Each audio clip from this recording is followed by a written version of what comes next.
Oh, thank you. That's the spirit. That's a Friday afternoon spirit. Well done.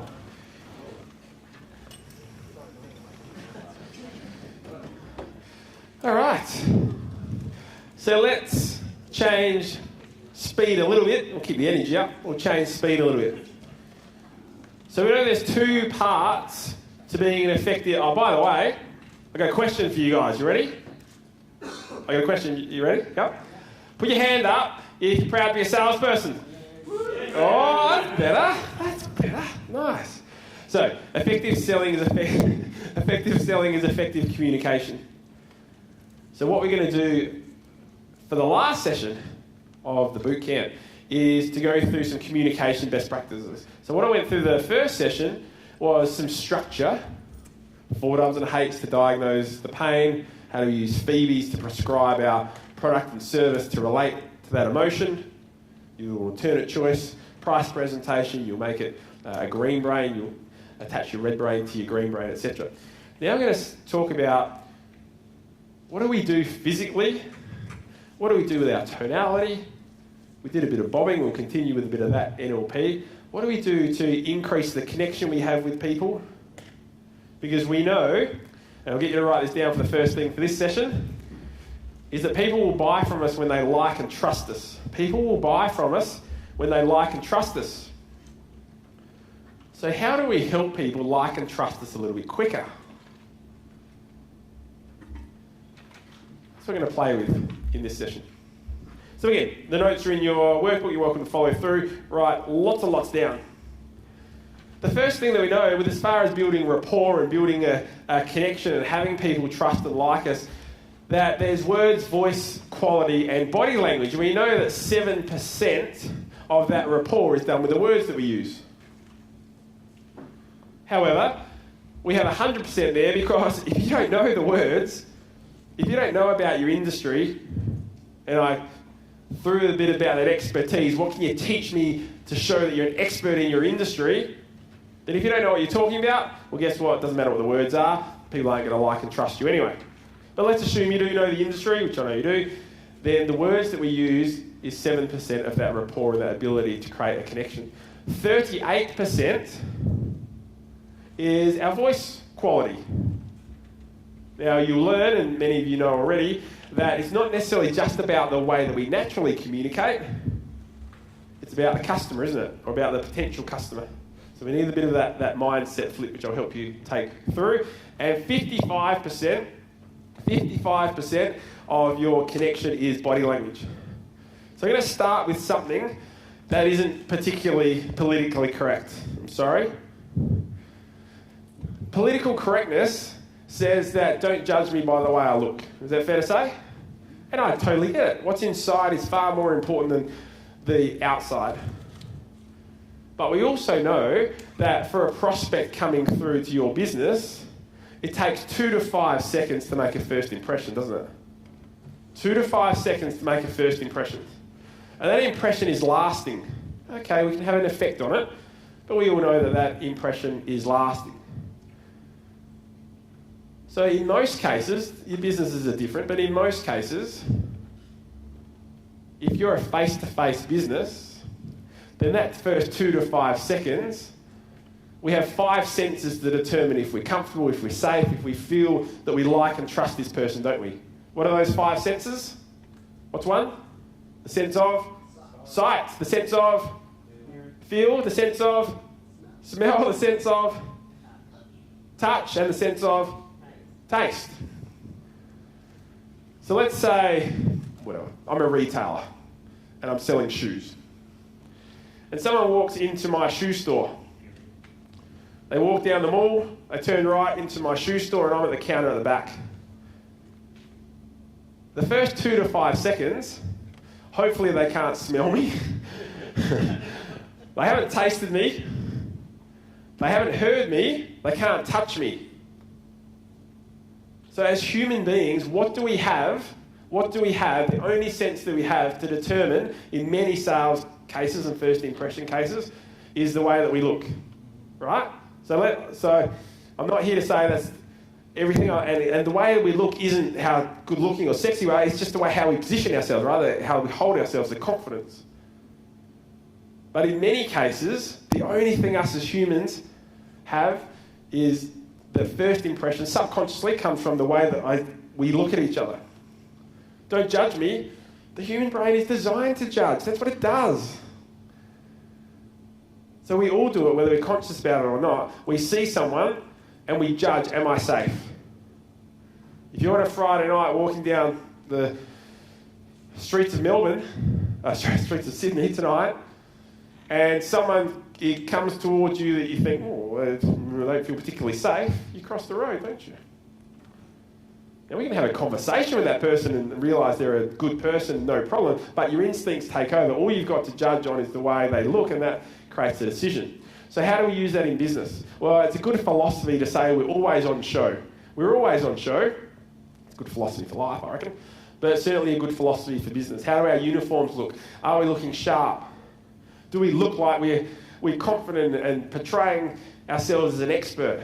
Or am I in my shoe store and I just slouched, oh my God, another night of late night shopping, and I'm on Facebook with my head down looking like I'm about to go to sleep, and then suddenly the client comes in and I'm all professional again. We've already created a first impression, haven't we? So today I'm going to take you through some bits and pieces about and teach you what can we do physically with our body language to create some really good connections. Whether we're having a conversation with someone or if they can see us and we don't even know that they can see us. Yes, please. In that instance, like this, we're a zoo, so we've got obviously the front-facing customers as people coming through for them at the end. With the people that we've currently got in guest services, it's a bit sort of some are up here, some are down there. Yep. Would you suggest having the ones that are up here at the front for the first point of contact, or at the exit, where they would actually be able to leave a better lasting impression? So the sort of experience sort of negates how crappy the... Yeah, I understand your question. Did everyone hear that question? Yeah, you okay? My suggestion is you bring them all up to that level. That would be the ultimate outcome. But in the short term, this also reflects back to 100% of decisions of feelings. So you've got to be thinking of what is the feeling as my guests walk into my zoo, is that correct? And what is the feeling that they're leaving with as they walk out of my zoo? What is that feeling? Businesses generally are very good when people walk in, so they go, oh, I can get a sale here, and they're very bad when people walk out. But we need both. So does that help with your question? So ideally you train them all to that level, but in the meantime, just use the good ones to create that positive experience, if possible. And the other one's off, sort of, and get someone to train them. Yep, as long as they're the right people to do it, get someone to train them to be, maybe show them this recording down the track. It might help. And so this is human beings, but it's also our facilities, isn't it? It's a good example. It's our facilities as well. Let me tell you a bit of a quick story. As I said, as you know, I'm from Adelaide. My wife and kids in Adelaide. Kirsty, my wife, when we were not married yet, we lived in Sin, and we were renting a house. And we're about to get married, and we went shopping. We wanted to buy our own house, right? We'd lived in this house. We'd rented in this house for 6 years. And the landlord said, oh, by the way, Darren and Kirsty, when you move out, we're actually going to sell the house anyway. Because we were going every weekend trying to find the house, going to open inspections. You guys know how it works. And we weren't that particularly wanting anything fancy. It was going to be our first house, but we couldn't really find anything that we wanted. And as I said, the landlord said, listen, we're going to sell the property when you move out anyway, so if you want to buy it, you're welcome to take a look at it. So this is a house that we were living in for 6 years. It had our furniture and it had our clothes in it. And we said, okay, let's do it. And Kirsty and I walked out to our curb. Do you call them curbs in Sydney? They don't in Melbourne. To our curb. And we walked across our front lawn. We walked through our house, went into every room as if it was an open inspection. Which is weird, like it was our house, had our stuff in it. But we walked through it. And we actually thought, gee, we could clean that up a bit. There's people living here at grotty. But we ended up buying it. We ended up buying it. And that was in 98. My kids are coming home from school. That's where they go today. We still live there. So we walk through this house as if it was someone else's. And this is a great advice for your business. If you have a bricks and mortar business, you have something with an office or that your customers come into. And we do a bit of work in the fitness industry, or quite a bit of work in the fitness industry. And we do this with our clients. We say, all right, the members are out. Let's walk from the front to the back as if we were seeing it for the first time. Because we all get sign blind, don't we? We all get blind to the bits and pieces that are in our business. So where is it that it was a sign and now there's just a blue tack mark? Where is it that just a little coat of paint could just fix up a little bit of your business? Where is a sign that's out of date? All those little bits and pieces. So we talk about it physically, right? But we also talk about your physical surroundings. You walk into that office, let's say, every day, you just get to work. But let's walk in there as a potential client and see what they see and what is putting them off from those first impressions. You might be really professional, but is the environment creating that professional feel as well? So let's talk about rapport. You guys all know rapport and mutual commonality, I'm sure. What's your definition of rapport? How do we create rapport? What does it mean? What do we think? Go. Communication. Okay, getting someone comfortable? Communication? Okay. Perfect. All right, good. So we know that people will buy from us when they like and trust us. The reality is that if we just go about our way, communicate in our way, 25% of the people just won't connect with us, won't like us. So we need to be a bit of a chameleon. Effective selling is effective communication. We need to adapt our communication to connect with the person that we're dealing with. That's what we're spending this whole session on. So rapport is really asking some questions, isn't it? Having a conversation before you delve into the business side of it necessarily, or sales process, getting to know them, getting that trust and connection. And the next step of that is to build mutual commonality. So rapport is just asking the question, hey, what are you up to on the weekend? How long have you been in business? How did it get started? When did you take it over from your father? That is rapport building, having that conversation, not bombarding them with questions, but having a conversation. And the next step, which is the holy grail, is mutual commonality. Mutual commonality is when we both have something in common. People like themselves. Can you write that down? People like themselves. People like themselves. People like people that are similar to them. So this whole session is about how do we create an understanding that we are similar to that person. We are like-minded. How to create this feeling? It used to be build massive rapport. It used to be build rapport until you're essentially the best friend. We don't have time for that. It's not that anymore. It's just build enough rapport so they tell you the truth. Build enough rapport so they tell you the truth. And it drops all these barriers and it allows you to have a decent conversation. A couple of months ago, actually last month, my family was on Family Feud. Does anyone know the TV show? Did you see us? On Family Feud. It was good fun. It was a good experience. We happened to win the whole thing just by the way. But it was good fun. So I aired the 6th of April was the first show. But the reason I'm telling you that is that they use rapport and mutual commonality. They use exactly what I'm talking about in their transition from auditions to green room to live show, right? So it's a live audience, but it's a pre-recorded show. So we had auditions last October, and in those auditions, they get the family together and they ask you lots of questions. Has anyone been to a Family Feud audition? No. So they ask you lots of questions. They see what the bands is like between the family and whether you get to have a fun. It's clearly not an academic show, it's a fun show. Otherwise, we would have been in trouble. But they ask some stories. And you fill out some information first, a questionnaire about, what was your funniest experience, when was your most embarrassing moment, etc., etc. And all they do then is ask you some questions about it. Oh, I noticed you've written this, tell me about it. And then they create a story. So auditions were in October last year. Then we got called up to record the shows, in February. And what happened, all the families that they shoot for 2 days, all the families that come together, go into the green room in Channel 10 here in Sydney, and it was all anxious. No one knew what was going to happen that day. Everyone was going, I'm going to be on TV, it's a live studio audience. Everyone was a bit anxious. No one was talking to the other families. It was like, I'm not talking to my competition. So we first walked in, it was really awkward. But then what happened, one of the staff members, and this is obviously something they do every time, they said, all right, we're going to pick a family at a time, we're going to get you to come over to talk to me, we're going to have a conversation. So we went and sat down, it was our turn to be called over, and they had their notes from the audition. And they said, Darren, I noticed that you said that one of the things, one of your frustrations is words that don't mean anything. Let's talk about that. And we had a conversation about yeah, nahs, and to be honest, and all these words that don't really mean anything. And then the person holding that conversation put their own communication. They built mutual commonality. I said, oh, I'm also frustrated by this. And then the laughter was up and everyone's having a good time. Then the next family went and did it. And after that, the connection between everyone was awesome. Everyone was laughing and joking and sharing each other's stories. So I went from this environment that was awkward to this real great connection. And then we went up to shoot live on the show. And they took all those stories.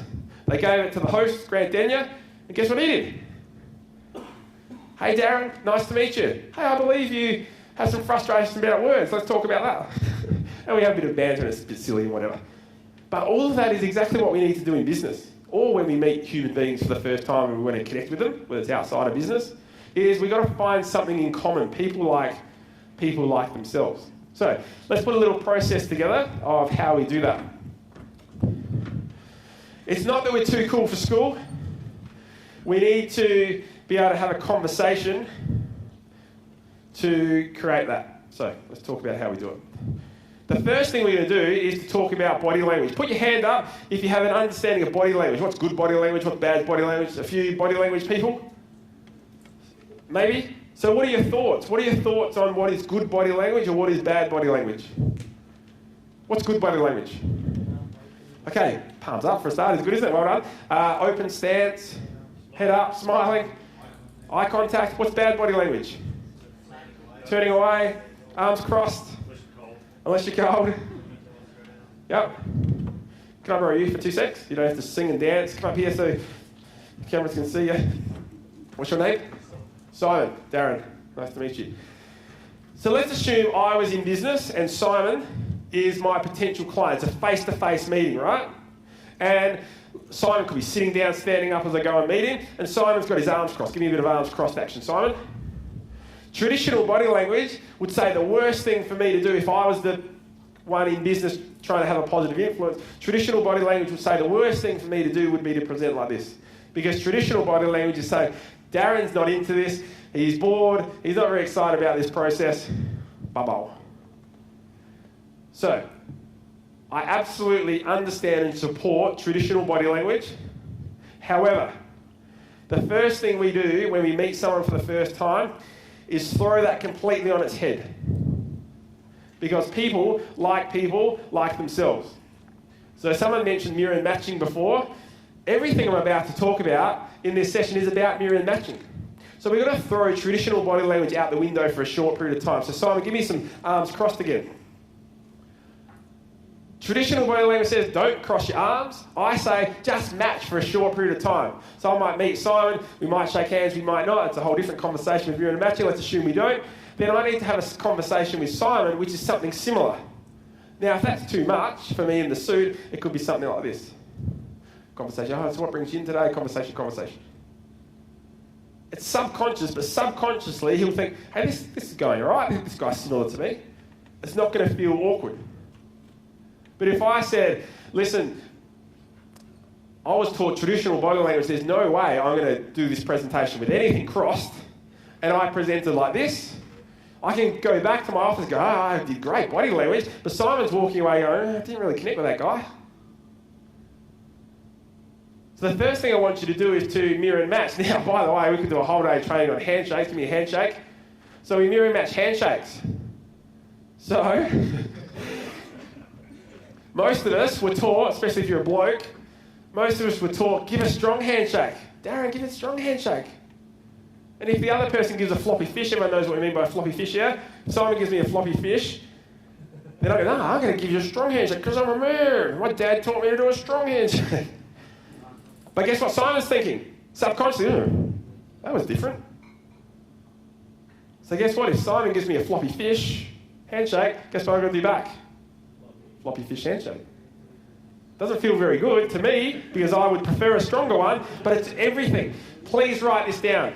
Everything is about the customer. Everything we communicate is about the customer. It's all about, we know that Green Rate is 100% of decisions. It's about how the customer feels, how Simon feels in this interaction. So, give me some arms crossed action again, Simon. So if I met Simon, we won't worry about the handshake stuff, then I'd have a chat with Simon and we'd have a conversation and I'd have my arms crossed a little bit. And what I'm doing is using my peripheral vision, whether we do, I give him good eye contact, but I don't give him strong eye contact, I give him a broad eye contact, use my peripheral vision, and I happened to give you eye contact, but I happened to put my feet in pretty much the same spot as you. I happened to put my hips in about the same spot as you, and I happened to put my shoulders in about the same spot as you. Similar angles, that's mirror and matching. Now, be careful, blokes particularly, you don't want to go, how are they standing? Because you get punched in the face. But just use your peripheral vision and then have a conversation. Hey, what brings you in today? And then if he happens to change, just as we're having a conversation, oh, we're doing this and that and the other, and you change at some point. Now, we don't want to be a robot and just like changing around, but at the end of a sentence is a good time to do it. Okay, so listen, you're looking at having a bit of help. Tell me about where you're after with a bit of help. Now I just flicked my hip over, put my foot out, and I happen to put my hands in my pocket. So people like themselves. So this is your skills, your soft skills, right? Before we talked about hard skills, not hard as in difficult, but hard as in structure. Now we're talking about soft skills. People like themselves. The great thing about this is that it's not just a work situation, it's a human interaction. You get greater connections with people. And it's the same if we're sitting. If we're sitting, both sitting front. If he's sitting front on, I'm sitting in front of him. If he's leaning forward, I'm leaning forward. If he's leaning back, I'm leaning back. As long as it's still somewhat professional, we mirror and match everything. Cool with that? All right. Thank you. Well done, Simon. Give him a round of applause. Thanks, Simon. He's a good mirror and matcher. So I just want to throw traditional body language out just for a short period of time and just mirror and match. Nice handshake, boys. I reckon you could do a pretty strong handshake there. Now, the other part is, the other part is, if you have rapport... Actually, Simon, can I get you back out just for a short second? Short second? What is a short second? Speaking of words that don't make sense. Now, if we did mirror and match, but it was you had your arms crossed, so I was mirror and matching like this, I think that's still traditionally bad body language. After about a minute and a half, if I feel our conversation is going really well, then I can try and lead Simon. And I say, Simon, tell me more about what you're after. And I go into traditional body language, traditional good body language. And if we have rapport, he'll follow me. Now, clearly he didn't, so I'd go back and have a conversation. He's being a mongrel. So then I go back like this until we build rapport, and then I try again at some stage. And there he goes. Look, he's being nice now. He's playing nice. Good, thank you. You're welcome to jump back in your seat. Thank you. So then we're in traditional good body language, but we're still mirror and matching. So we mirror and match everything. Someone said about eye contact. Eye contact used to be give really good eye contact. Just give good eye contact. But now eye contact is mirror and match. When that person is speaking to you, if they're giving you a bit of eye contact and then they're moving their eyes around, guess what you've got to do when you talk back to them? You do a bit of this and a bit of this. So it's not about...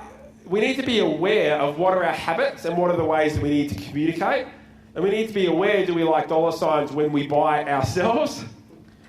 But then everything else is about what is the other person like? How do they communicate? And how do I need to adapt my communication to match that? Because people like people. Louder, people like people. People like themselves. Very good. Get a question? If the client is aggressive, so yes, he might be...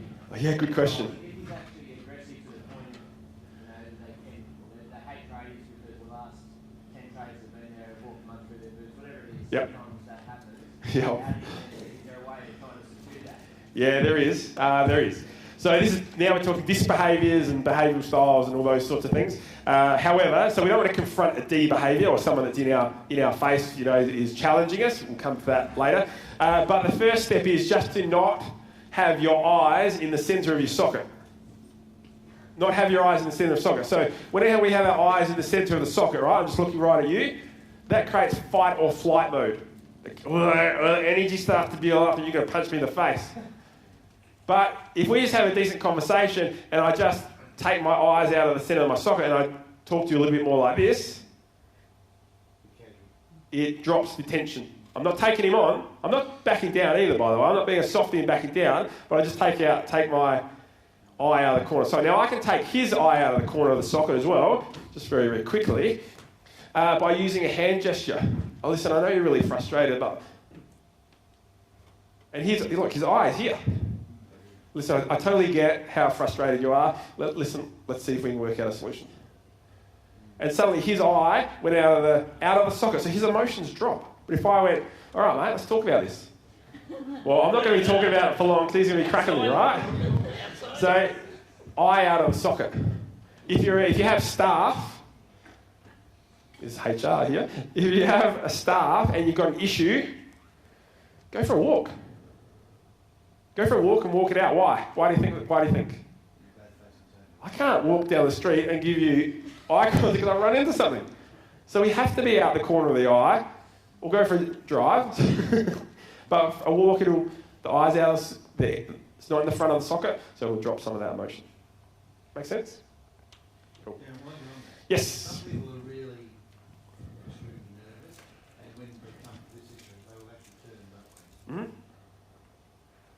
Yep. What do you do with those? You turn with them. Mirror and match. Yep. Mirror and match. Yeah, we talk about disc, and I know you guys, many of you have been through disc. You've got some other things that you've dealt with. Essentially, all of that is just mirror and matching, isn't it? So that's what we're going to play with for the whole of today. So let's talk about having a conversation. It's interesting that I teach adults how to have a conversation because we should know, but with the electronic age, my kids are 14 and 11, they've got their heads in a computer all the time. It's less and less taught, isn't it? It's less and less taught, human communication in schools and that sort of thing. So let me give you a real simple way. Has anyone had a conversation which has been a bit awkward?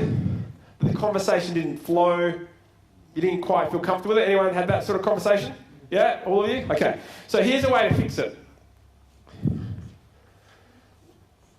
A little process called ALF. And it's to ask a question, listen to the answer, and formulate your next question. Ask a question. As they answer, you're listening to that answer, but you're ready. You're formulating your next question. Where's it going to go? So then there's not those awkward pauses. So when you first meet someone in your business environment, when you just first meet them, what's a simple question you could ask to start a conversation, to start rapport? What's a simple question? What's your name? Okay, good. Yeah, could be. Could be. How's your day been? What else? What do you do? Yeah, could be. Yeah. Okay, could be about the weather. Then you listen to the answer. Now the awkwardness comes from when you've got nothing to follow that on with. Oh, how's your day been? Yeah, pretty good. Right. So we need to formulate a question and then ask it, and that continues that flow going. Ask a question, listen to the answer, formulate your next question. I'm going to get you guys to do it. So if you can if we can get DJ Steve almost ready, that'd be awesome. I'll get you guys to stand up. Don't worry, we're not going to do push-ups or massages or anything like that. What I want you to think about, I want you to have in your head something you're excited about. Doesn't have to be about business, there's something in your weekend, your holidays coming up, whatever. Something you're excited about. And you're going to work in pairs. One of your pairs is person A. Put your hand up if you're person A in your pair. Half the room should have a hand up. Person A's are going to ask a question. And they're going to start that question with, hey, tell me something you're excited about. And person B, you're going to tell them. Now, person A, your job is to continue that conversation. Ask a question, listen to the answer, formulate your next question, then ask it so that you hold a conversation without too many deathly pauses. Everyone know what we're doing? Yeah. All right, so person A says, hey, tell me something you're excited about. And person B's got an answer ready. Ready, set, go. You've got to keep the conversation going until I tell you to stop.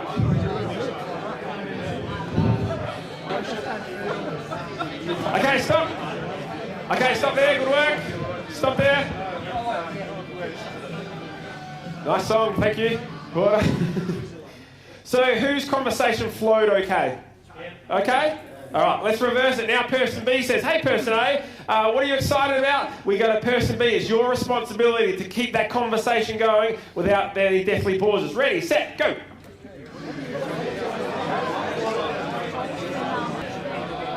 Okay, I'll grab your attention back. We're going to do it again. So that was rapport, right? We're showing interest.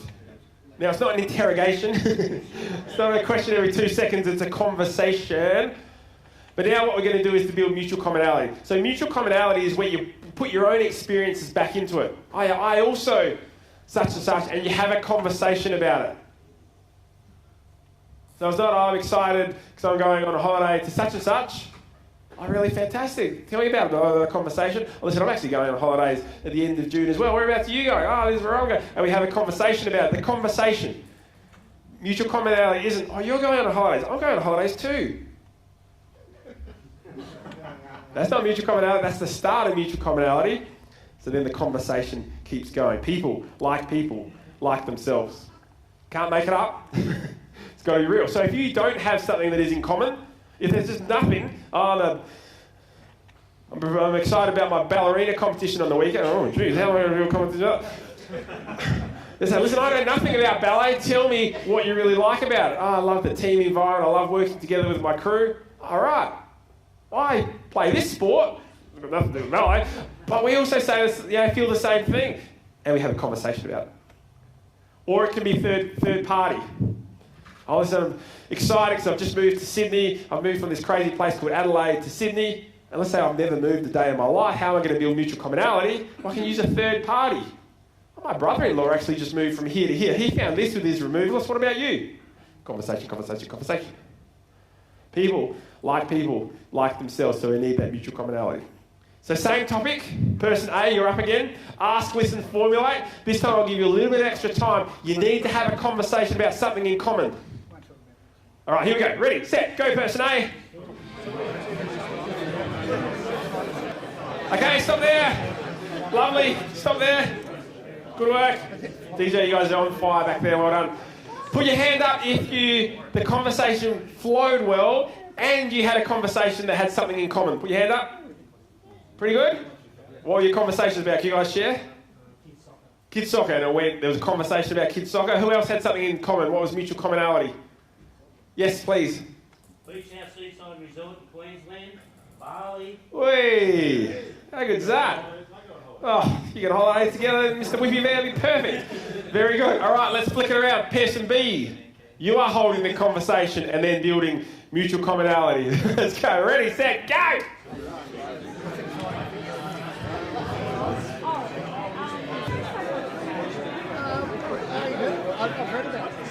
All right, let's pull it up there.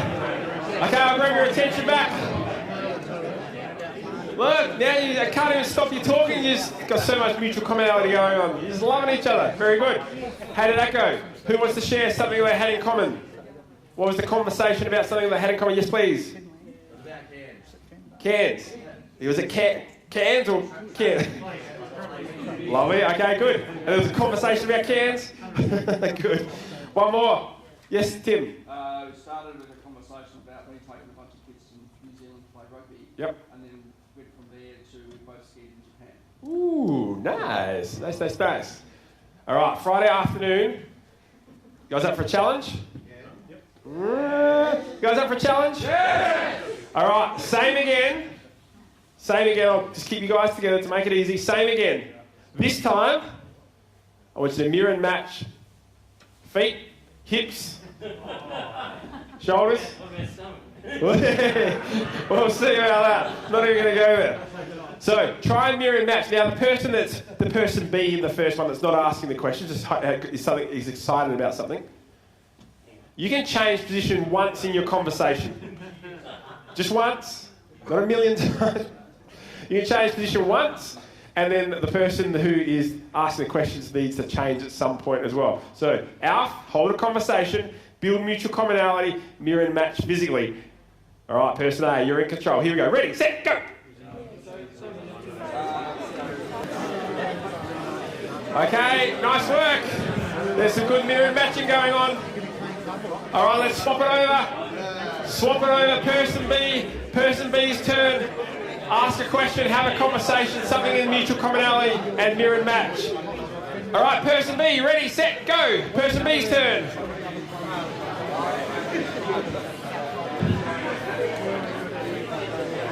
Oh, very nice. Have a seat. Well done. Very, very good. Have a seat when you're ready. Lovely. Lovely, lovely, lovely. Oh, high fives. Nice work.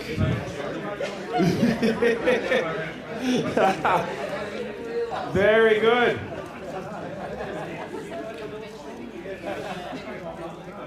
Well done. Great job. Good mirror matching there. What happened in the room? What happened to the atmosphere of the room when that happened? Yeah, there was a buzz, right? People were more comfortable with each other. There was high fives. You guys probably wouldn't have high fived before. Is it true? Well, maybe. So, I want you to practice. This isn't about just giving you good information. This is about you implementing. So when you're on the weekend, when you pull into the service station and go up to pay for your petrol, just mirror and match the person at the other end of the counter. When you go to your cafe on the weekend, when you're at your kids' sport, whatever, just play with it. Here, word of warning. Do not go home to your partner, husband, wife, etc., and say, oh, I learned about mirror and matching today. I'm going to be matching. Don't do it. Just mirror and match and see what happens. See what the connection is. Nothing dirty, boys. It's all right, relax, relax. But I want you to practice it. I want you to do it. I want you to mirror and match in real life. I was working with someone yesterday that said BFT automation. We did a little bit of this. They're fairly advanced with it, but there was a new guy in the room, a new staff member, so we were going sort of back to basics. And he was an arms crosser. His natural instinct when he meets someone is arms crossed and have a conversation. And of course we role played and I taught him not to do it, to mirror and match the person in front of him. And when the person in front of him was role playing with his hands down, this guy was going, he looked like, he was going like this. He just wanted to cross his bloody arms. And he was going, it looked a bit weird. But that's why we role play. Because imagine if you did that in front of a customer, would that be weird?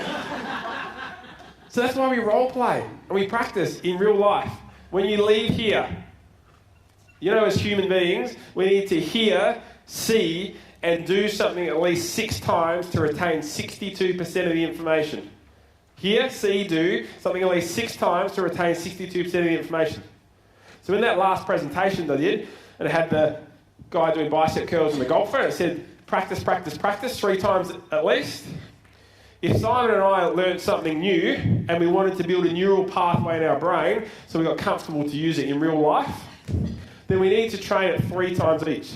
Let's say it's something like the $4 at Hage or Phoebe that we did before. Everyone know what I'm talking about? I said Bob, didn't I? Then the first time Simon and I do it, role play it, I just read it word for word. It sounds robotic, it sounds awkward, that's okay for practice. And then Simon just reads it word for word. That's once each, right? Then the next time I do it, I read it and give him a bit of eye contact. And he reads it and gives me a bit of eye contact. The third time we do it each, we try and just do it off by heart. If he does well, I give him a high five. If he fluffs it up, he goes back to his notes and does it again. Then go back and back and back and back and back and keep doing it, just like a bicep curl. I can't do one bicep curl and go, I'm going to have great guns for the rest of my life. I got to keep doing it. So my training is about implementation. So if you are a sole proprietor, you have no one to work with, team up here. Say, all right, we've got to implement some of this stuff. Not just for my session, but the whole weekend, right? So when are we going to get together? What can we do over Skype, Zoom, telephone to pair up and role play? I told you that I was trained by Impact Training when I was selling. In 2002, I was trained by them. And yes, I role play with other people in my staff, but I role played in the car. I can drive home and I can do a Phoebe out loud and no one can hear me. And if I screw it up, no one knows. And eventually I nail it. And it becomes second nature and it's comfortable and it's mine. It doesn't sound like you, it doesn't sound like you, it doesn't sound like Darren, it sounds like me. So you own it. Yes, it's a structure, but you practice it enough so you own it, you put your own words to it, and then you just open your mouth and the right words come out. So, I implore you to go and practice. All right. Words. Words.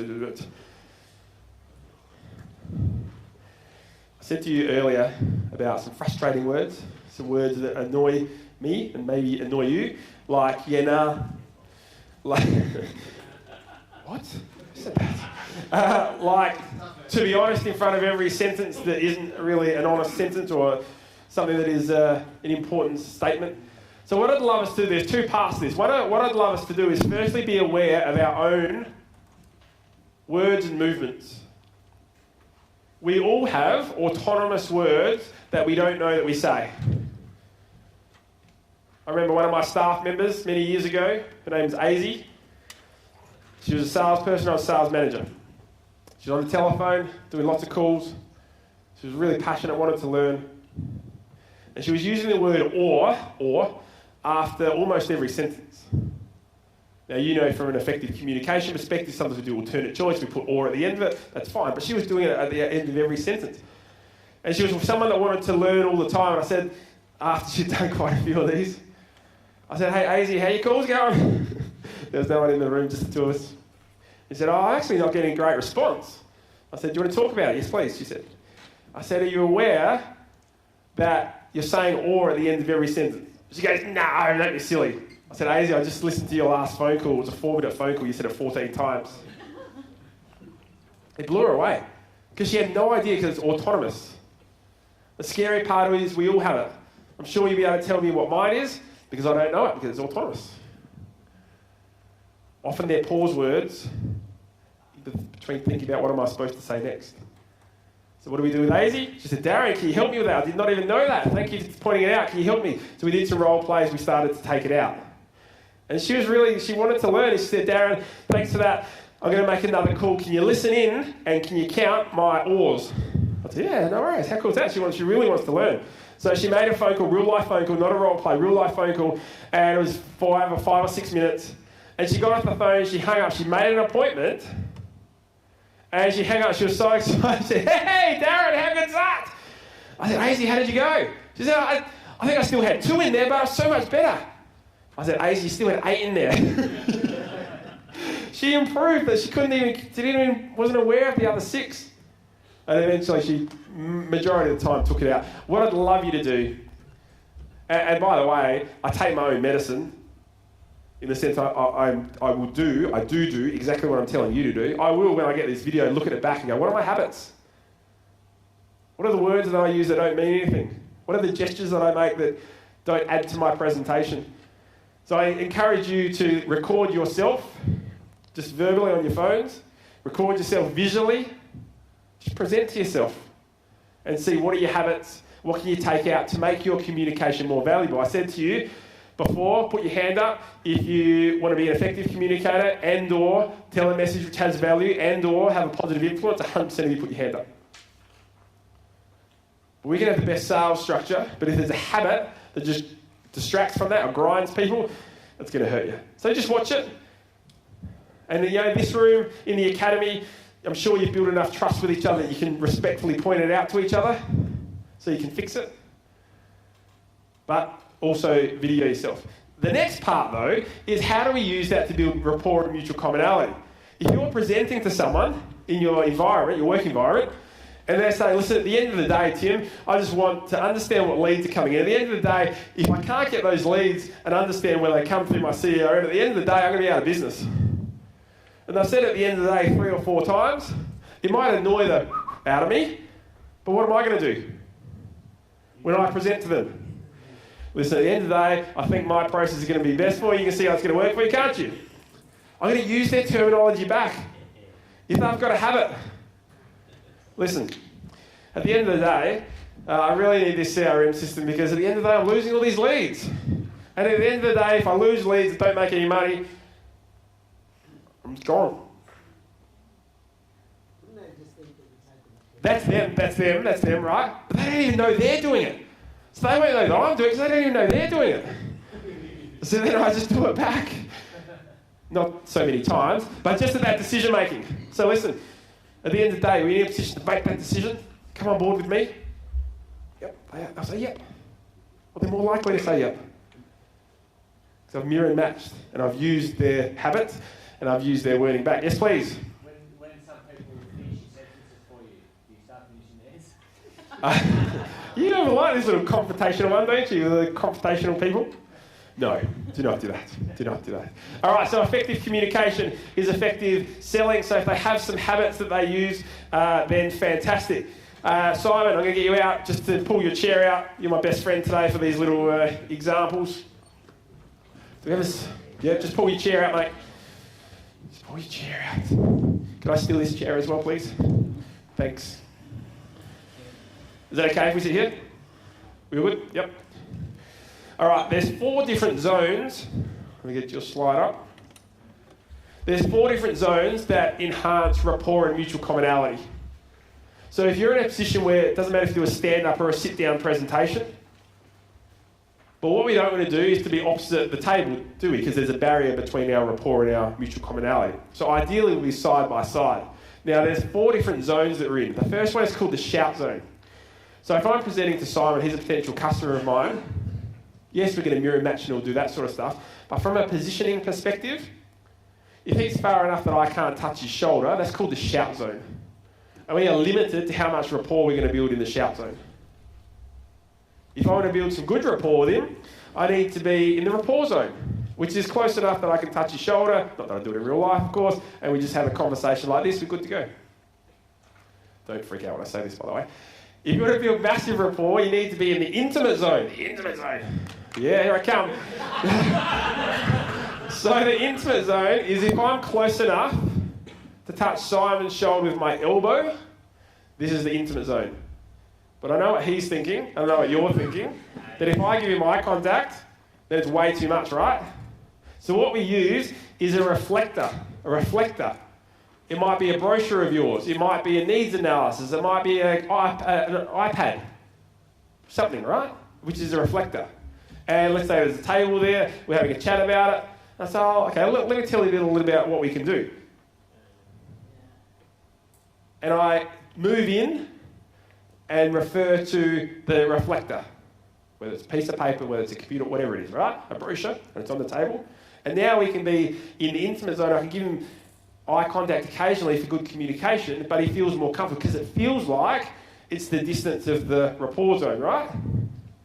And if we can stay in that position for about 90 seconds, you go in and out of the rapport and intimate, then we build high rapport and mutual commonality. He trusts and likes me more. If he can stay in that intimate zone and not feel uncomfortable, we'll have that connection. Can you build that if there is a desk in between you? No, not as well.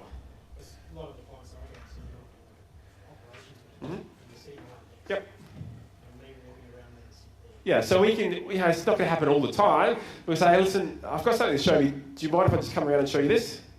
If they say, no, bugger off, sit there, well, okay, I'll sit there. But you can move it, you can work it. So thank you, you can have a seat. I won't be asking you to do anything else the rest of the day. So you think about hotels, right? Most hotels, when you check in, they, especially the higher end hotels, they give you a card and all that sort of stuff, and then they come from behind reception and stand next to you and go, oh, your room's on floor whatever, and this is where the gym is, whatever. The real high-end ones, they come around and create that experience because it helps with that. The feeling, everything is about how do I make my customer feel. What is it? How do I make my customer feel? Green brain, 100% of decision-making. So the 2 presentations are linking together, right? Everything is about how the customer feels. One is about structure, one is about what do we do from a communication perspective to help that. If you happen to have more than one person, you're selling a house and you've got the family all around, make sure they're all on one side of you. Don't have 2 here and 2 here, because that'll kill rapport. You're talking to these ones, and the people back here are going, no, let's get out of here. So make sure they're all on the same side. Now we've played with this already, so I can sort of flick on through this. We've done the NLP with the bobbing, palm up. Bobbing helps to get a yes response. Palm down, shake of the head, helps to get a no response. But again, if you mirror and match everything, you're going to be playing it safe. If they have habits that they do, and you respond with those habits, then they're going to hear that message in a manner that they respond well to. The last little bit I want to take you through is just a quick conversation. It's not a training on disc. Disc is a whole day, as many of you know. Can you put your hand up if you've had some training on disc or full training on disc? Most of you would have come across it. So we are the distributors and the trainers of disc behavioural style. It's not a personality trait, it's a behavioural style, as many of you know.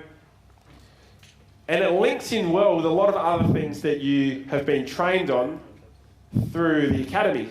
So Alan Stevens, who trained you on facial recognition earlier in the year, he's a colleague of ours. We work together, and disc and facial recognition, they work together.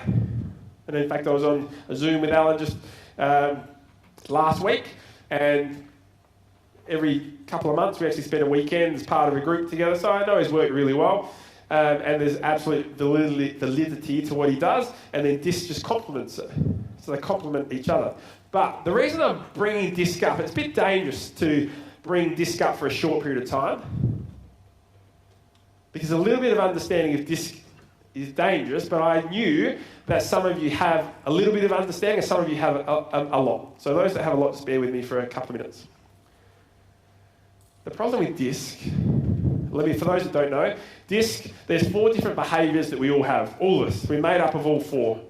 But we have some that stand out, that we're stronger with, and some that are less, some of our lowest. So we have a primary and a secondary. It's called a primary and a secondary. A primary is the one that is our highest behaviour. And you can do a little assessment to do that. I've actually got an opportunity for you to have our disc report, so you can work it out for yourself.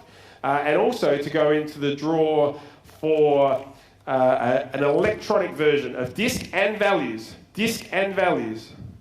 Plus my report and conversation with you to go through the report, tell you about how you adjust to other people. It's worth over $600. So just by throwing that SMS in to get the ebook and that sort of stuff, you go into the competition for that. So I'll give you some more information on that as we go through.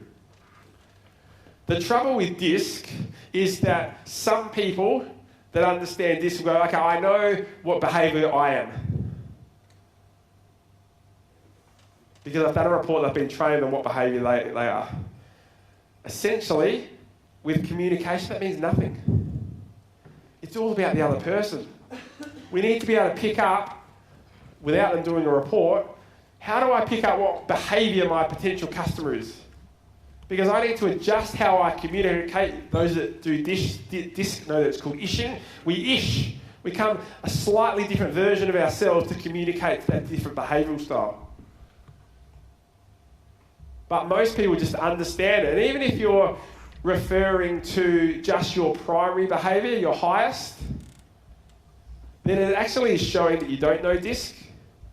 Because disc, I'll get you to write this down, within disc we build rapport to the primary behaviour, but we sell to the secondary behaviour.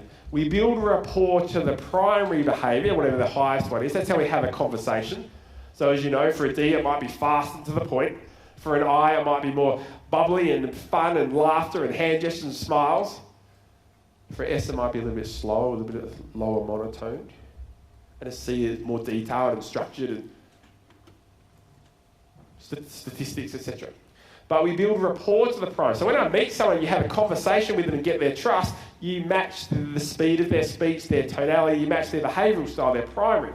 But when you ask for a decision and get a sale, you actually link in their secondary behaviour. So I'm not here to teach you, but I just wanted to create that awareness. So if you go back and do disc, and you're not sure of how to pick up on someone's secondary behaviour, you're going to reduce your conversion rate. But the biggest thing that I find is that people don't know their lowest behaviour. Everyone focuses on their primary, maybe their secondary, but they don't know their lowest behaviour. So if my lowest behaviour happens to be a C for cautious, what do we know about a C for cautious? Those that know disc, what do they elicit? How do they communicate? They want all the detail, they want facts, they're task-oriented, they tend not to talk particularly fast, they talk slower. So if that happens to be my lowest, that's the one that is most difficult for me to change and communicate to. So let's say I was An I for influencer, bubbly, loud, life of the party, loves to laugh, gets distracted easily, lots of hand gestures. And suddenly I've got to present to a C, where I've got to reduce those hand gestures, be more structured, specific, factual talk. So that's the hardest one for me to change to. So we all need to know our lowest behaviour, and we should be practicing and role-playing those 3 role plays. We need to hear, see, and do something at least 6 times to retain 62% of information. Once we are comfortable with it, then we need to role-play in the lowest behaviour as much as we need to do the rest. So it's just a bit of a word of warning about DISC today, is that if you have done DISC, go back and look at your reports to see what your lowest is. We build rapport to the primary and self to the secondary. The mistakes I see around people with knowledge about DISC is that even if they know what their own behaviour is, they know how to pick up on the person in front of them. In most cases, they don't change. So they come back from a sales presentation, and I say, I was the sales manager. I go, how'd you go? Oh, yeah, pretty good. What behaviour were they? Oh, they were definitely a DI. Okay. Did you change your behaviour? How did you present? Oh, shit, I forgot about that. So it's worthless, right? Unless we're changing that behaviour to match the person in front of us, that's when we have those strong connections. Largely, you'll take care of it pretty well if you mirror and match anyway. But again, I just wanted to throw it out there to make sure if you do have that knowledge, go back and do it more specifically. The good news is, if you can understand your own behaviour, if you can pick up on the behaviour of your potential customer and adjust your presentation to match that behaviour, you're in the top 3% of communicators in the world. Do you reckon you can have a bit of influence if you're in the top 3% of communicators in the world? Yeah, I reckon too.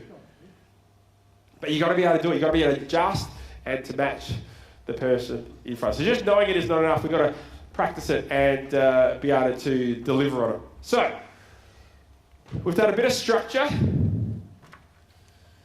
Phoebe's, red to green, 4 Ws and a H, alternate choice, making sure that green brain is 100% of decision making, that we have a red to green conversation, get a bit of yes momentum going. And then we've helped you with how do you communicate more effectively. So before we wrap up, putting those two together, what I'd love you to do is I'd love you to, we'll come back to this slide in a sec, I'd love you to choose 3 things from my 2 presentations. 3 things that jumped out to you that are the first 3 things you're going to implement. This is in your notes as well. Then I want you to write how you're going to implement. Do you need to talk to someone? Do you need to work with another person within your business? What do you need to do to get that in? And the last thing is give me a time frame. Give yourselves a time frame. When are you going to have that done by? So I'll give you a couple of minutes. You can flick through your notes from those 2 presentations and see what you wrote down. And then I want you to choose the first 3 things that are most important to you to implement straight away, how you're going to do that, and when by. Give you a minute.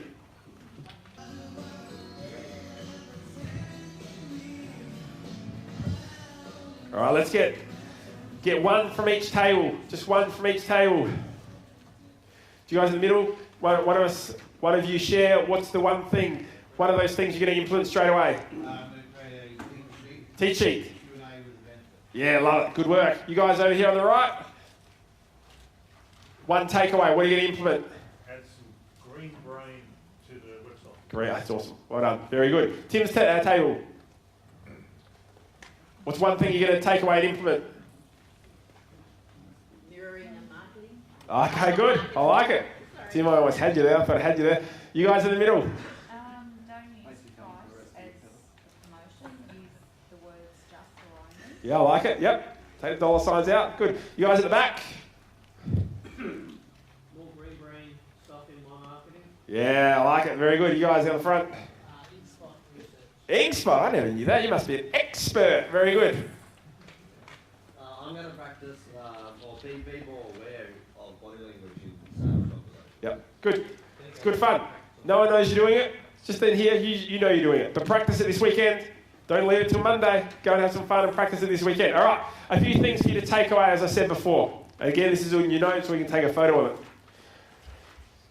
As I said, if you want our disc worksheet, we've got an electronic one and we've got a paper one. If you want a paper one, which is just free, I'll teach you how to use it. It's 98% accurate, so it is good. Just shoot your SMS to me or email me.